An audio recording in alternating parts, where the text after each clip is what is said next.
Hello मित्रों, स्वागत है आपका मेरे YouTube चैनल राघवसाई.com में।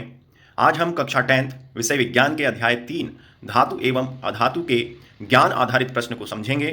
आज का हमारा प्रश्न है, मिश्र धातु क्या होती हैं? 3 मिश्र धातुओं के उदाहरण दीजिए। मिश्र यानी मिलाना, और धातुओं को यानी धातुओं का मिश्रण मिश्र धातु। यहाँ लिखा हुआ है 2 या अधिक धातुओं को अगर हम आपस में मिला दें, जरूरी नहीं कि वो मिलाने वाली सारी धातुएं ही हों, आप धातुओं के साथ अधातु भी मिला सकते हैं। और सामान्यतः कार्बन अधातु को मिश्र धातु बनाने में काम में लिया जाता है। तो इस प्रकार 2 या 2 से अधिक धातुओं या 1 या 1 से अधिक धातु और कोई एक अधातु को हम मिला दें और उनका समांगी मिश्रण बना दें तो उस मिश्रण को हम मिश्र धातु कहते हैं। कैसे बनाते होंगे? पहले हमें धातुओं को पिघलाना पड़ता है। जिन धातुओं को आप मिला रहे हैं उन धातुओं को हमें उनके गलनांक पर ले जाकर उन्हें द्रव अवस्था में बदलना पड़ता है, उन्हें पिघलाना पड़ता है। पिघलाने के बाद फिर उन्हें आपस में मिला देते हैं। तो उन अलग अलग धातुओं के जो परमाणु हैं वो एक दूसरे में मिक्स हो जाते हैं, एक सार हो जाते हैं। फिर ठंडा कर देते हैं कमरे के तापमान पे, तो वो ठोस अवस्था में बदल जाते हैं और बन जाती है मिश्र धातु। इस प्रकार 2 या 2 से अधिक धातुओं का समांगी मिश्रण अर्थात गर्म करके पिघला के उनको मिला देना, फिर ठंडा कर देना, आप मिश्र धातु बना सकते हैं। प्रत्येक मिश्र धातु में कुछ निश्चित उपयोगी गुण होते हैं। क्यों बनाते हैं मिश्र धातु?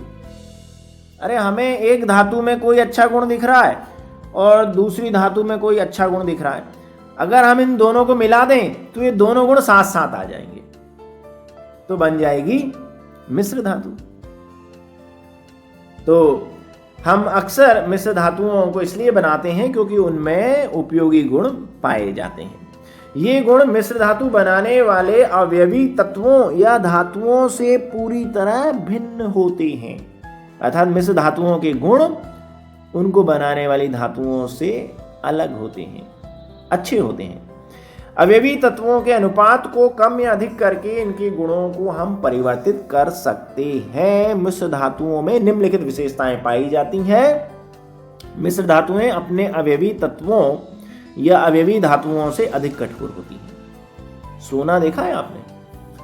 सोने की शुद्धता को हम कैरेट में नापते हैं। 24 कैरेट सोने को सबसे शुद्ध माना जाता है। इसके बिस्किट्स और ईंटें आती हैं बाजार में, लेकिन हम इनके आभूषण नहीं बना सकते क्योंकि 24 कैरेट यानी पूरी तरह शुद्ध सोना बहुत नरम होता है, आभूषण टूट जाएंगे। तो हम क्या करते हैं, उस सोने में कुछ मात्रा में चांदी या तांबे की अशुद्धि मिलाते हैं। अगर सोने में चांदी या तांबा मिला दिया जाए तो वो बन गई मिश्र धातु। वो बहुत कठोर होती है, फिर उसके आभूषण आसानी से बन जाते हैं। लेकिन शुद्धता कम हो गई तो 24 कैरेट की बजाय उसे हम बोलते हैं 22 कैरेट।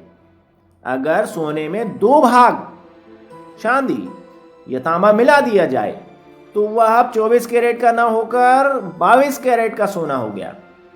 उसकी कीमत भी कम हो जाएगी, लेकिन वो शुद्ध सोने से मजबूत है, कठोर है, उसके आभूषण बनेंगे और टूटेंगे भी नहीं। तो मिश्र धातुओं की कठोरता बढ़ जाती है। अगला है, मिश्र धातुएं अपने अवयवी धातुओं की अपेक्षा अधिक संक्षारण रोधी होती है, जंग नहीं लगती। जैसे लोहा, शुद्ध लोहा जंग लग जाती है, हमने देखा है। लोहा अगर हवा में खुला पड़ा रहे तो उसके ऊपर भूरे रंग की परत बन जाती है, भंगुर परत, जो उसको खराब कर देती है, नष्ट कर देती है। जंग लग गई, संक्षारण हो गया। लेकिन अगर मैं लोहे को जंग से बचाना चाहता हूं, लोहे का बहुत उपयोग है, हर जगह लोहे का उपयोग हो रहा है। अब पर लोहे में जंग लग जाती है तो हमारी चीजें खराब हो जाती हैं।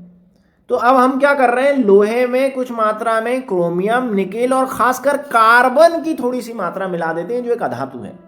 अगर लोहे में कार्बन की थोड़ी सी मात्रा मिला दी जाए, जो मिश्र धातु बनेगी उसको हम कहते हैं इस्पात, स्टील या फौलाद। अब उसमें जंग नहीं लगती क्योंकि उसमें आपने कार्बन की अल्प मात्रा 0.5% मिला दी है। तो मिश्र धातुओं में एक और अच्छा गुण हो गया कि वे जंग प्रतिरोधी होती हैं, जंग नहीं लगती। और उनके गलनांक और क्वथनांक अन्य धातुओं की तुलना में कम होते हैं। दो धातुओं को मिला दोगे ना तो जो मिश्र धातु बनी है उसका गलनांक दोनों धातुओं से कम हो जाएगा, वो दोनों ही धातुओं से कम तापमान पर पिघल जाएगी। तो मिश्र धातुएं क्यों बनाते हैं आपको समझ में आ गया, ताकि उनमें नए और विलक्षण गुण आ जाएं, वे कठोर लेकिन लचीली हो जाएं, वे जंग प्रतिरोधी हो जाएं, उनका गलनांक उतना निम्न हो जाए।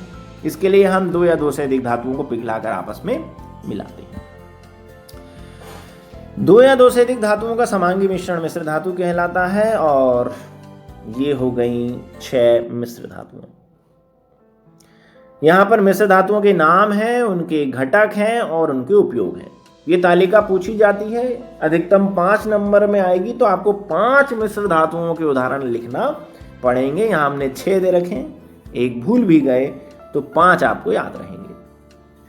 तो ये हुआ हमारा मिश्र धातुओं के परिभाषा और मिश्र धातुओं के उदाहरण, उनके घटक और उनके उपयोग। यहाँ देखिए बहुत सरल सी मिश्र धातुएं मैंने आपको बताई हैं। जैसे पीतल देखिए, कॉपर और जस्ते यानी जिंक से मिलकर बनी है।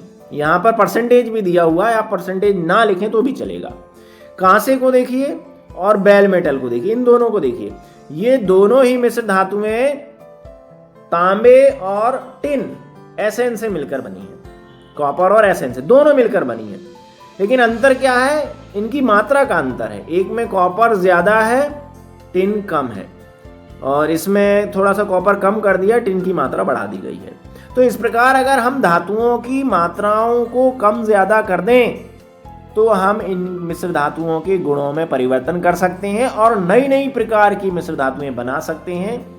तो कॉपर और टिन दोनों से ही कांसा भी बनता है और बेल मेटल भी बनता है, लेकिन उनकी प्रतिशत मात्रा अलग अलग है। तो ये तालिका आपको याद रख लेना है।